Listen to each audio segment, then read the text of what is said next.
TN Maharashtra news channel. तो मराठ्यांचं वाटोळं करण्यासाठी मंत्रिपदाचा काही ऑफर करतोय आणि मराठ्यांचे सगळ्या पक्षातले आमदार मंत्री आणि खासदार एकही बोलत नाही। आमची एक सगळ्या मराठ्यांच्या नेत्याला विनंती आहे, गरीब मराठ्यांचे लेकर संकटात आलेत, त्यांच्या पाठीशी उभा राहा, नसता आमच्यावर अशी वेळ येणार आहे।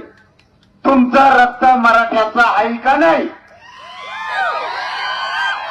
तुमची पैदास नेमकी कोणती म्हणण्याचा वेळ येऊ देऊ नका, कारण तुमचेच लेकर बाळ संकटात सापडले, तुम्ही तुमच्या जातीसाठी धावलं पाहिजे। आता समाज संकटात सापडलेला आहे। शिरसाटनी सुद्धा प्रमाणपत्र रद्द करायला लावलेत आणि बावनकुळ्याने सुद्धा।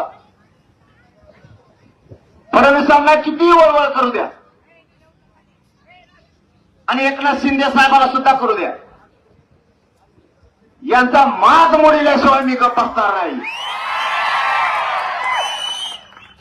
तुम्ही चुकीचा पाऊल उचललाय। मी असा माणूस आहे की मी शिंदे साहेबाला प्रचंड मानणारा।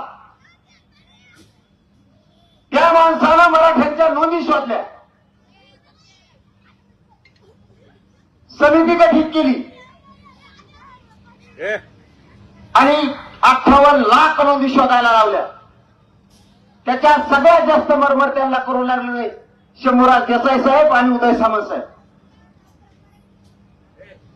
ज्या शिंदे साहेबांना मराठ्यांना 58 लाख नोंदी दिल्या, त्या शिंदे साहेबाच्या 66 मंत्र्यांना त्या रद्द करायचा घाट घातला शिंदे साहेबाच्या सांगण्यावर।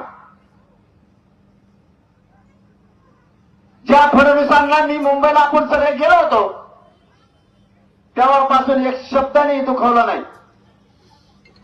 त्या फडणवीस साहेबाच्या सांगण्यावर बावनकुळ्यांनी मराठ्यांचे कुणबी प्रमाणपत्र रद्द करायला सुरुवात केली। माय बापा, मी काय चुकीचं बोलतोय, काय वाईट बोलतोय? माझा समाज माझ्यासाठी प्रिय आहे। माझ्या समाजाच्या लेकीबाईचं लेकराबाळाचं वाटोळं मी नाही होऊ देणार आणि तुम्ही सुद्धा होऊ द्यायचं नाही।